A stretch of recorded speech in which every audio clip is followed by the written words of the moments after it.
अस्सलाम वालेकुम। एक नए व्लॉग में सोहेल रशीद आपके सामने मौजूद और मेरे साथ हैं। काफ़ी दिनों बाद हम इकट्ठे जो है वो हो रहे हैं और हम आज बात करेंगे, मैं हूं साकिब बशीर। हम बात करेंगे अहम केसेस की, सुप्रीम कोर्ट से लेकर जो निचली अदालतें हैं, इमरान खान के केसेस हों, जुडिशल कमीशन की कार्रवाई हो, और जस्टिस ओवरऑल मंसूर अली चल क्या शाह के रहा है, ख़त हों। ओवरऑल चल क्या रहा है अदलिया के अंदर। आज हफ्ते के रोज़ वैसे बड़ी खबर आई है, जस्टिस मंसूर अली शाह के ख़तों किताबत चल रही थी, कोई इस्तीफ़े, तो इस तरह की चेमगोइयाँ भी। आईनी बेंच पर भी जस्टिस मंसूर अली शाह खुलकर बोल पड़े हैं और एक आईनी बेंच के रुकन को उन्होंने मुखातिब करके कुछ कहा है और बड़ी महफिल में कहा है, उसका अहवाल आपके सामने रखेंगे। उसके बाद उन्होंने कुछ हमारे साथ भी थोड़ी लाभशाही हुई है और उसमें जो बहुत लोगों को ख्वाहिश थी कि जैसे मंसूर अली शाह शायद आप ख़त लिख कर थकेंगे और इस्तीफ़ा देके घर चले जाएंगे, उस पर भी उन्होंने बड़ा कुछ कहा है। सारी चीज़ें आपके सामने रखेंगे और ये सब ऐसे वक्त में हो रहा है कि जब बहुत अहम केसेस सुप्रीम कोर्ट में लग चुके हैं। आप हमारे पास मंजर में अभी भी देखें, रियाज हनीफ राई साहब चढ़ रहे हैं सीढ़ियाँ सुप्रीम कोर्ट की। उनसे ये धांधली के केस में शरफ अफजल मरवत के वकील हैं, जो 8 फरवरी के इलेक्शन के ख़िलाफ़ धांधली की और इमरान खान की भी दरख्वास्त है। और क्योंकि अगले हफ्ते यहाँ पर बड़ा मेला है साकिब साहब, जी। और उससे पहले की ये सारी तैयारियाँ हैं। कहाँ से शुरू करें? हाँ, मेरे ख्याल में बड़ी जो खबर है वहीं से शुरू करते हैं। वो क्योंकि जस्टिस मंसूर अली शाह साहब ने बात की है, अपने उनसे बाकायदा सवाल हुआ पिछले तकरीबन 3-4 रोज़ पहले जब उन्होंने खतूत लिखे, तो खतूत के बाद ये एक तासुर बन रहा था कि अगर जुडिशल कमीशन ने उनका जो उनकी तजवीज़ है, उनकी जो मशवरा है, ये अगर नहीं मानते तो हो सकता है कि जस्टिस मंसूर अली शाह बड़ा स्टेप ले लें, कोई रिज़ाइन कर दें। इस किस्म की बातें पहले भी आती रही हैं, लेकिन अब की बार थोड़ी सी उसमें मज़ीद ज़्यादा तेज़ी से वो आ रही थी। तो आज वैसे जस्टिस मंसूर अली शाह साहब से जब ये सवाल हुआ तो उन्होंने बड़ा इंटरेस्टिंग जवाब दिया। उन्होंने कहा कि ये आप अदील सरफराज उनसे मुखातिब होकर उन्होंने कहा कि ये आप मेरे ज़हन में क्यों डाल रहे हैं, और आपको पता नहीं कहाँ से ये फिक्र लाग हो गई है कि आपको कहाँ से लगा कि मैं जो है वो रिज़ाइन करने लगा हूँ, या इस किस्म की कोई बात जो है वो हम जो है वो करने लगे हैं। तो वैसे उन्होंने गुफ्तगू से पहले मैं और आप क्या डिस्कस कर रहे थे, जब जी। उनकी बॉडी लैंग्वेज देखिए, जितने वो रिलैक्स है, जितने वो डीपली इन्वॉल्व हो के इस मुल्क में बेहतरी के लिए बच्चों के हवाले से जो सेमिनार था, बच्चों के हवाले से जो चीज़ें थी, और कितनी ज़बरदस्त गुफ्तगू थी। मतलब कोई एक और बंदा मुझे दिखा दें जो पाकिस्तान में इस तरह करता हो, मुकम्मल डाटा लेकर वो एक इवेंट में। वैसे मैं सोच रहा था कि जो आईनी बेंच के सरबराह हैं जस्टिस अमीनुद्दीन खान, उनको भी पब्लिक में ऐसे सेमिनार्स, ऐसे प्रोग्राम्स में उनको बुलाया जाना चाहिए।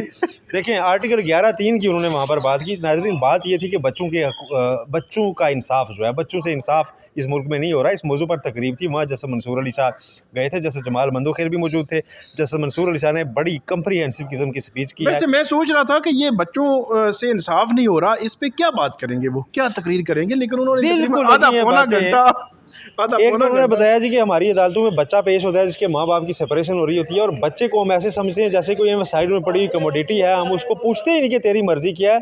माँ बाप से पूछ के उसके मुस्तकबिल का फैसला कर देते हैं। तो बच्चा जब भी अदालत में है, उन्होंने जजेस को पाबंद किया है कि आज यहाँ से एक लेसन लेकर जाएं कि जब भी बच्चा आए आपकी अदालत में, अपने बच्चे को सुनना है, बच्चे को समात का हक आपने देना है, उसको आपने बिला वजह नहीं समझना। और मुकम्मल उन्होंने बताया कि पाकिस्तानी अदालतों में हो क्या रहा है बच्चों के साथ। फिर जो मुख्तलिफ वाक़यात में गवाह के तौर पर आ जाते हैं, बाज़ केसेस में तो उनको क्रिमिनल केस में पकड़ा हुआ है, तो उसमें उन्होंने बताया कि चाइल्ड कोर्ट्स मुल्क में होनी चाहिए, जहाँ उनको फौरी तौर पर उस केस से निपटा के वापस नॉर्मल ज़िंदगी की तरफ भेजें। उनको हमने इस अपने निज़ाम इंसाफ में किसी सीट देनी ही रहना। इसके अलावा स्कूल में जो तशद्दुद है उनके ऊपर बेशुमार चीज़ें, मुकम्मल डाटा के 25 मिलियन से ज़्यादा बच्चे स्कूल से बाहर हैं, तो उनसे इंसाफ की बात उन्होंने इतनी कपरी। लेकिन एक दिलचस्प जो है वो मरला आया उस तकरीर का जो आइन का आर्टिकल 11 है, उसका सब जो है वो शेक जो 3 है, उसकी उन्होंने कहा कि इस पे उसकी तशरीह होनी चाहिए, जो है सुप्रीम कोर्ट की जानिब से, जजेस की जानिब से तशरीह करनी चाहिए। तो उसमें फिर वो आंसर कि मैं तो तशरीह कर नहीं सकता, तो ये मैं क्योंकि मैं एनी बेंच में नहीं हूँ, तो जैसे जमाल खान मंदोखेल जो है मौजूद है, वो तो तशरीह तो आप वही कर सकते हैं कि, लेकिन उसकी तशरीह होनी चाहिए। तो ये भी एक बड़ा अलमिया है। वैसे हम वैसे बात भी कर रहे थे कि इतना कम्पिटेंट जो है जज उसको जो है वो सिर्फ सियासत की बैंड चढ़ा के साइड पे बिठा दिया गया है। और वो आपका नेशनल फोरम हो या इंटरनेशनल फोरम हो, उसको अगर आपने कोई फेस पेश करना है तो वो जस्टिस मंसूर अली शाह को आप जो अभी कॉप जो 29 हुई है बाकू में, जो क्लाइमेट चेंज से मुतल्लिक था, climate change justice Mansoor Ali Shah जो है उस पर बहुत ज़्यादा बोलते भी रहते हैं, उनकी जजमेंट्स भी हैं, और उस पर इंटरनेशनल फेस जो देना था पाकिस्तान का वो जस्टिस मंसूर अली शाह दिया। और नेशनल सतह पे भी हम देखते हैं कि बड़े बड़े इस किस्म के जो मतलब प्रोग्राम हैं, कोई क्रिएटिव चीज़ हो, कोई नया काम करना हो, तो वहाँ पे उनको जो है लाया जाता है। तो वो जो एक माइंड था इतना अच्छा, उसको जो है वो साइड पे किया गया है। बहरहाल ये आज बात हुई सुहेल रशीद साहब। एक चीज़ और जो बड़ी इंपॉर्टेंट हुई, तो उन्होंने बड़ा कैटेगोरिकली और बड़ा क्लैरिटी थी, मेरे ख्याल में क्लैरिटी थी उनके जहन में कि सिस्टम के अंदर रहकर ही हम जो है वो सिस्टम को दुरुस्त कर सकते हैं, आहिस्ता आहिस्ता कर सकते हैं, देर लग जाएगी लेकिन सिस्टम से बाहर निकल कर आप कुछ नहीं कर सकते। ये जो सोच है, मेरा ख्याल में हम सब में इस चीज़ पे इत्तेफाक था कि सिस्टम के अंदर रहकर आपने करना है जो कुछ, मतलब रिज़ाइन करेंगे तो अगले दिन आप फारिग हैं। जस्टिस इजाज़ुल एहसन कहाँ है, मतलब किस्सा माजी हो गए, अब तो कोई नाम भी नहीं लेता उनका। तो इसलिए सिस्टम के अंदर रहकर जो वो बात कर रहे हैं, मेरा ये ख्याल है कि आहिस्ता आहिस्ता शायद चीज़ें जो है वो आगे उनका नाम कैप्टन सफदर लेते रहते हैं। वैसे ये तो अब की बात है ना, जब 26वीं तरमीम हो चुकी है, justice Syed Mansoor Ali Shah chief justice नहीं बने। मैं इस तरमीम से आपको 2-3 महीने पहले का किस्सा बताता हूँ। उस दिन ये एक इधर होटल में एक तकरीब में आए थे, तो इनसे पूछा गया जी आपका नोटिफिकेशन नहीं आ रहा, 2 महीने रह गए, 3 महीने रह गए, आप बनेंगे नहीं बनेंगे? तो तब भी इन्होंने कहा था ये तो अल्लाह का इख्तियार है, उसने बनाया तो ठीक, ना बनाया तो ठीक, चीज़ें जो मेरे इख्तियार में हैं मैं वो खाली देख सकता हूँ कि वो ये है कि मैं जिस रोल में हूँ वहाँ पे मैं इस जुडिशल सिस्टम के लिए क्या कर सकता हूँ। आज जब वो नहीं बने तो वही इत्मीनान है, वही बात है, वही गुफ्तगू है। उन्होंने कहा जी मैं तो अभी भी आपके सामने एक चाइल्ड राइट्स से मुतालिक कॉन्फ्रेंस में आया हूँ और अब इसके बाद मैं क्लाइमेट की कॉन्फ्रेंस में जा रहा हूँ, तो मैं तो अपने रोल में जो इख्तियार में चीज़ें हैं वो मैं परफॉर्म कर रहा हूँ। तो अल्फाज उनके ये थे कि भागना नहीं है, हम भागने वाले नहीं हैं और हम बहुत चिल हैं, ये भी उनके अल्फाज हैं, हम बहुत चिल हैं और भाग के हमने क्या करना है, बाहर बैठ के हम कुछ नहीं कर सकते। और पता नहीं ये गलतफहमी कहाँ से आ गई। लेकिन इसके साथ ही जो जस्टिस जमाल खान मंदोखेल है, उनसे भी सवाल हुआ कि क्या करना है आपने आईनी तरमीम के हवाले से, जो दरख्वास्तें हैं उनका क्या, आपकी आईनी कमेटी में आप भी हैं, तो उन्होंने कहा कि जो काम सुप्रीम कोर्ट के हैं वो सुप्रीम कोर्ट में ही होंगे। लेकिन एक बात उन्होंने इम्पोर्टेंट की, जब ये पूछा गया तो वो उन्होंने ये बात, अब मुझे नहीं पता किसी को से किया था, लेकिन ये वो मैंने सुना कि उन्होंने कहा कि आप हमें इनके साथ खड़ा पाएंगे। तो जस्टिस मंसूर अली शाह जो है उनकी जानिब वो इशारा कर रहे थे और जस्टिस मंसूर अली शाह उनकी जानिब इशारा कर रहे थे। बड़ा हंसी मजाक था, हंसी मजाक था। में तो वो किसी बात पे हाथों पे हाथ मार के हंसते, वो पिक्चर भी आई है, पिक्चर भी आई है। तो देखना ये है कि चीज़ें क्या राइट ट्रैक पे आएंगी या नहीं आएंगी। कल बड़ी अहम डेवलपमेंट हुई, जुडिशल कमीशन का इजलास था, उस इजलास में क्या हुआ, कोई रुदाद क्या है, मतलब कोई सबसे जो बेसिक पॉइंट, तो वो आईनी तरमीम के खिलाफ दरख्वास्तें ही हैं, दर्जन भर पड़ी हुई हैं। उनका क्या मेरी अंडरस्टैंडिंग ये है कि जैसे मंसूर अली शाह के ख़त ने काम दिखाया है और किसी न किसी पॉइंट पे ही होना है ना, तो एक पॉइंट को लेकर डेफर किया गया इस मामले को कल जुडिशल कमीशन के इजलास में। करना तो 2-2.5 दर्जन जज जो है लग जाते, और तो फिर क्या मज़े की बात कि जो अमूमी तासुर है और हकीकत भी यही है कि हुकूमत की अक्सरियत है इस में, तो उसमें देखेंगे कितना स्ट्रॉन्ग आर्गूमेंट रहा होगा जैसे मंसूर अली शाह का, फिर उसको सपोर्ट किया। में बदल गई। हाँ, बैरिस्टर अली जफ़र ने, बैरिस्टर गौहर ने, तो फिर ज़ाहिर चीफ जस्टिस ने भी सपोर्ट किया तो कमेटी बनी ना। हालांकि वज़ीर कानून ने इजलास में कहा कि इंटरिम रूल्स के तहत आप अपॉइंटमेंट्स कर दें, तो उस चीज़ को पजीराई नहीं मिल सकी। तो जस्टिस मंसूर अली शाह की देखिए बात मैटर कर रही है आज भी, और सिस्टम के अंदर बैठ के कल पाकिस्तान तहरीक इंसाफ के 2 लीगल ब्रेन्स आए थे और वो मैंने तो कल यही कहा था कि वो पहली विक्ट्री जुडिशल कमीशन में सिक्योर करके गए कि कन्विंस करके गए ना, कि यार कन्विंस कर लिया किसी हद तक के चले। मतलब मेरी नज़र में तो पहला रूल्स उन्होंने डेफर किया मामला, बेशक 20-22 दिन के लिए डेफर हो गया, 18 दिन के लिए हो गया कि जो जजेस की तैनाती है। दूसरा के रूल्स बनाए जी, रूल्स उन्होंने कहा चलें कमेटी बना दी, जैसे जमाल खान मंदोखेल बनेंगे तो जो पहले नाम आए हुए थे उनको उस क्राइटेरिया पे परखा जाएगा ना, पूरे उतर रहे हैं या नहीं उतर रहे। एक क्राइटेरिया होगा। पहले तो ये था कि ठीक है जी 12 बंदे बैठे हुए हैं, ठीक है जी जिसके साथ वोट बनते हैं लगाएं जी उसको जज, ये नहीं होगा। मतलब शायद गवर्नमेंट की और वज़ीर कानून भी, हालांकि वो कानून जानते हैं सारा कुछ, लेकिन इसके बावजूद उनकी फिर यही ख्वाहिश थी कि चलें जी इस झटके में और जो कुछ जो है वो पहली नामजदगियाँ जो सामने आई हुई थी पेशावर के लिए 9, सिंध के लिए 13, हाँ अगर रूल्स में नामजद करने का क्राइटेरिया भी बदलता है तो ये वाइप आउट हो जाएंगे, ये ख़त्म हो जाएंगी, फिर नए सिरे से नाम आएंगे। फिर दूसरा, अब नाम इसीलिए देने की तारीख भी दोबारा एक्सटेंड की गई है 10 दिसंबर तक। अब पाकिस्तान तहरीक इंसाफ के लोगों ने कल हमें कंफर्म किया, मैंने पूछा, वो कहते हैं हम अब पेशावर हाईकोर्ट के लिए अपने नाम भी देंगे, पहले उन्होंने नहीं दिए हुए थे। तो ये मेरी नज़र में तो विक्ट्री थी। बाकी रुदाद आप ये कहते हैं तो आगाज़ में ही एक जो तासुर गया कि ओहो जी चीफ जस्टिस यहिया अफरीदी ने जैसे मंसूर अली शाह का मुतालबा मुस्तरद कर दिया, अक्सरियत ने कहा जी कि नहीं हमने वो नहीं करना। अक्सरियत का ये मामला ही नहीं था, शुरू में ही चीफ जस्टिस यहिया अफरीदी ने बताया कि ये अगरचे फोरम ही नहीं है ये तय करने का कि बेंच कौन सा होगा, लेकिन मैं आपके नोटिस में लाना चाहता हूँ कि जैसे मंसूर अली शाह ने ख़त लिखकर ये कहा है, उस पर मेरा जवाब ये है कि ये आइनी बेंच की कमेटी करेगी। तो आइनी बेंच के सरबराह साहब वहाँ मौजूद थे, उनको बताया गया, उनको बताया गया कि ये आपकी इख्तियार है जनाब, ये मामलात इस तरफ जा रहे हैं तो इसको ज़रा, तो अब उनके कान में जा चुकी है, लेकिन उनके टेबल पर फाइलों का बोझ बहुत बढ़ चुका है। जो अगला हमारा टॉपिक है वो है आइंदा हफ्ते साकिब बशीर साहब केसेस इमरान खान के 8 फरवरी से शुरू करते हैं। हाँ अच्छा, 8 फरवरी के जो इलेक्शंस थे उनमें धांधली के खिलाफ दरखास्तें हैं इमरान खान साहब की, और शेर अफजल मरवत की अलग सी दरखास्त है। इस तरह 9 मई महज दरखास्त नहीं है ना, हाँ। ये पीटीआई का वो मुतालबा है जिस पे पूरा सियासी बोंचाल है कि इसकी तहकीकात करवाएं। इस पे अगर उन्होंने जुडिशल इंक्वायरी की भी बात की थी, वही है ना, बिल्कुल ठीक। इस पे अगर सिर्फ गवर्नमेंट को नोटिस हो गया तो ये भी बड़ा अहम होगा, तो इंतशार वक्ती रुक जाएगा और उसके बाद सुप्रीम कोर्ट आना पड़ेगा सबको, यहाँ आर्गूमेंट्स होंगे, फिर यहाँ पे केस डिसाइड होगा। और लेकिन क्या नोटिस होगा, एक तरफ जो हुकूमत है, अटॉर्नी जनरल यकीनी तौर पर मौजूद होंगे, वो कहेंगे जी ट्राइब्यूनल सारे एक्टिव हो गए हैं, पहले मसला था ये था वो था, अब तो सारे एक्टिव हो गए हैं, सारे काम कर रहे हैं।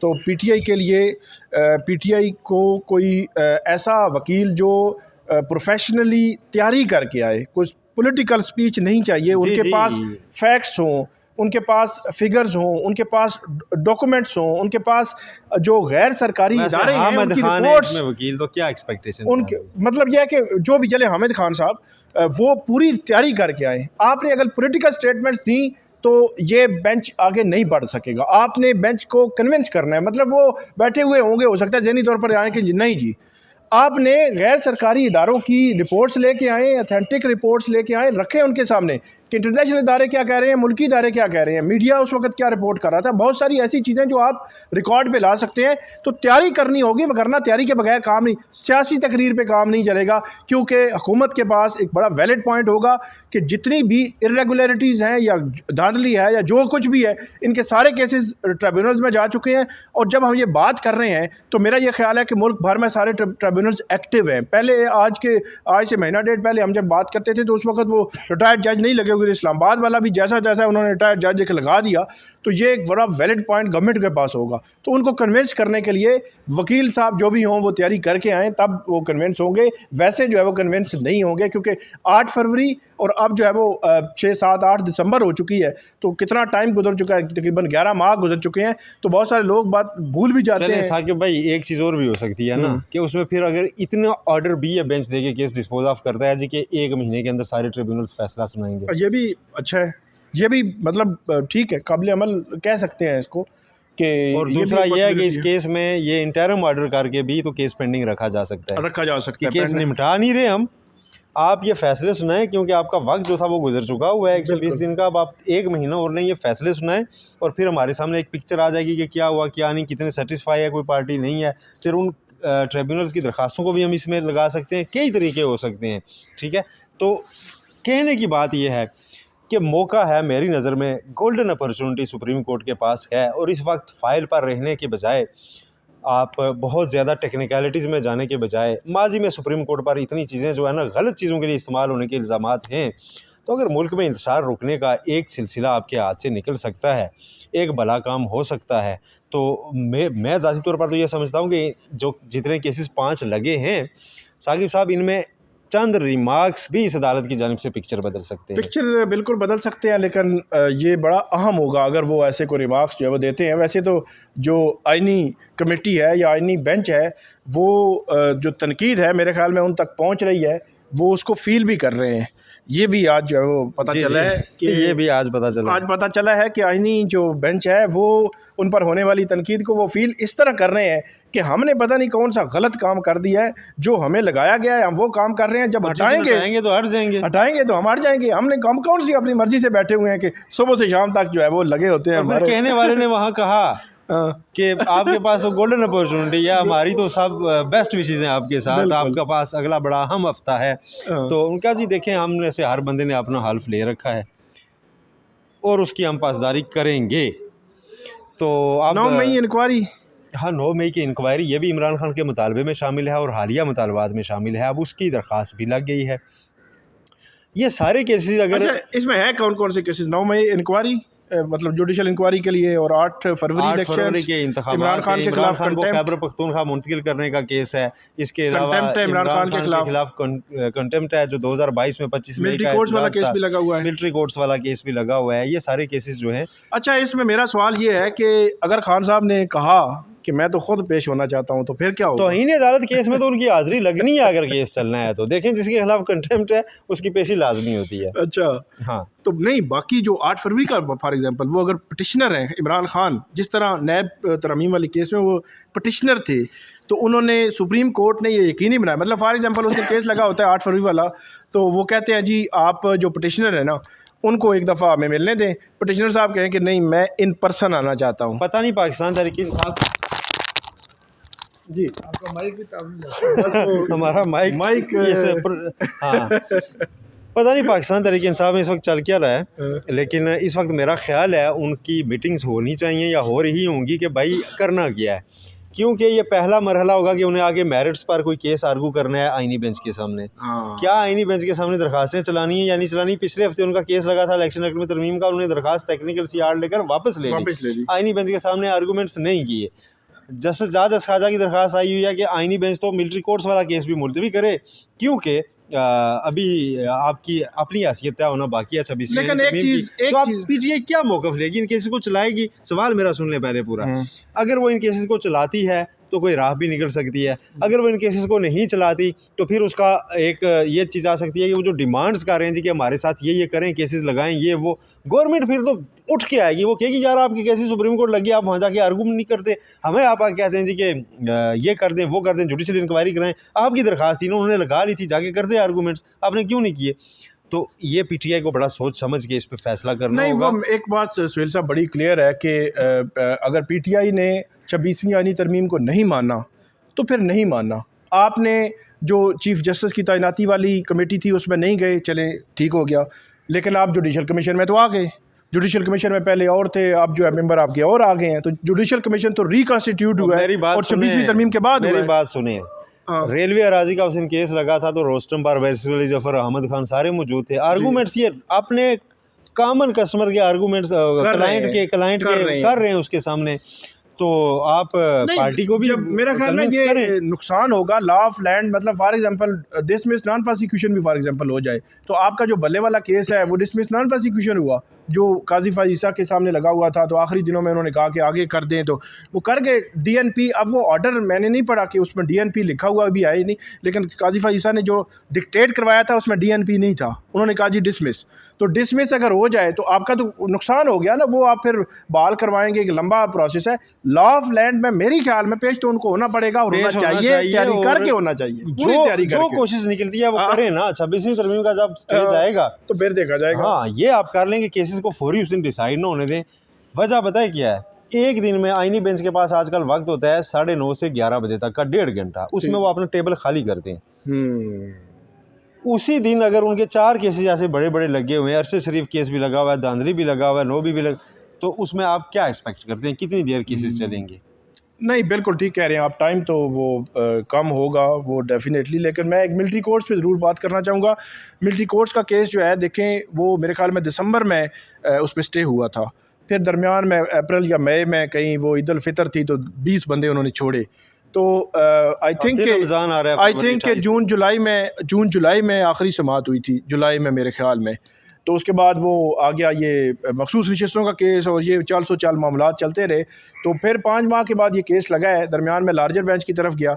तो मसला ये है कि जवाद ख्वाजा साहब लीगली बात ठीक कर रहे होंगे, एक प्रिंसिपल स्टांस भी उनका ठीक होगा, लेकिन इस वक्त सिचुएशन ये है कि कम से कम वो जो लोग मिलिट्री की कस्टडी में है ना, उनका सोचें। आप टेक्निकलिटी इस वक्त सबसे रेलिवेंट बंदा है ना कोई, तो वो है उनके वालिद हसन न्याज़ी के वालिद हैं, या हसन न्याज़ी जैसे जितने भी लोग हैं उनके वालिदैन हैं। वो जुर्म है नहीं है वो तो डिटरमिन बाद में होना है, पहले उन बेचारों को पता तो चले कि हमारे साथ हो क्या रहा है। ये कह रहे हैं जी हर समात पे, मैंने पिछली जितनी समातें देखी हैं हर समात पे किसी टेक्निकल बुनियाद पे वो जर्न हो जाता है। अब तो लगता है कि अब तो सुप्रीम कोर्ट को तब सारों का फैसला हो जाता। हाँ। अब वो आ चुके होते हाई कोर्ट्स में, अपीलों में आ चुके होते। एक तो आपने वो सूली पे लटकाया हुआ है उनको, ना इधर के ना इधर के, उनको पता चले, उनके फैमिलीज को पता, उनको पता चले यार हमारे साथ होना क्या है। 9 मई 2023 से गिरफ्तार है, दिसंबर हो गया है और मतलब 19 माह हो गए हैं। 19 माह बाद कह रहे हैं जी हमारा जी प्रिंसिपल, और भाई प्रिंसिपल स्टांस आपका होगा, हमारा भी ये सब का है, लेकिन वो 83 लोगों का क्या कसूर है बेचारों का, उनका डिटरमिन होने दें। आईनी बेंच को मैं कहता हूँ 1 हफ्ते में रोज़ाना इस केस को लगाकर इसको डिसाइड कर देना चाहिए। जो भी है, जो भी करना है कर दें, उनको पता चले बेचारों को मतलब क्या है। मतलब आप यार उन शहरियों के राइट्स हैं, उन राइट्स की क्या हो, मतलब फ़र्ज़ करें अगर वो उनकी डिसमिस होती है तब भी, अगर अलाउ होती है तब भी, मतलब अलाउ हो जाए कि सिविलियंस का ट्रायल सिविलियंस कोर्ट में हो, फिर उन्होंने सिविलियंस कोर्ट दोबारा जी शुरू हो जाए जी, दोबारा से जी उनको सारा 2-2 साल वो कैद काट चुके होंगे। तो ये एक अजीब सी सिचुएशन है इसमें। जी और कैद ही अगर इतनी बनती है मैक्सिमम, तो फिर ये मेरा ख्याल है वाकई इसमें कोई डिले, इसमें जवाद ख्वाजा साहब की जो दरख्वास्त है इस मौके पर वो मुनासिब महसूस नहीं होती। हाँ। तो ये अब तक की अपडेट्स थी। ये आपने गुफ्तगू सुनी साकिब साहब की भी, और आज की अपडेट्स भी। खुलासा ये है कि जैसे मंसूर अली शाह कहीं नहीं जा रहे, कोई इस्तीफ़ा सुप्रीम कोर्ट से नहीं आ रहा, सिस्टम के अंदर रहकर सिस्टम को ठीक करने की चीज़ें हैं, और आइंदा हफ्ता हंगामा खेज़ है। फ़ैसला पाकिस्तान तहरीक इंसाफ ने पहले करना है केसेस को कैसे चलाना है, और दूसरा फ़ैसला आइनी बेंच ने करना है कि इतने बड़े मौके को जाने देना है या इससे फुल स्टॉप लगानी है, ब्रेक लगानी है। मेरा ख्याल ज़ाती ये है कि एक आवाज़ देकर देख लेना चाहिए कि शायद कोई सूरत निकल आए। एक दफ़ा रिमार्क्स आए थे मुज़ाकरात के, तो काफ़ी बेहतरी आने लग गई थी, तो अब तो मुज़ाकराती कमेटी भी एक जानब से बनी हुई है, तो आवाज़ दे के देख लो, शायद वो मिल ही जाए, वरना ये उम्र का सफ़र रायगा तो है। ठीक है जी, बहुत शुक्रिया साकिब बशीर साहब, आपने बहुत ख्याल रखिएगा, चैनल को सब्सक्राइब करना मत भूलिए। अल्लाह हाफिज़।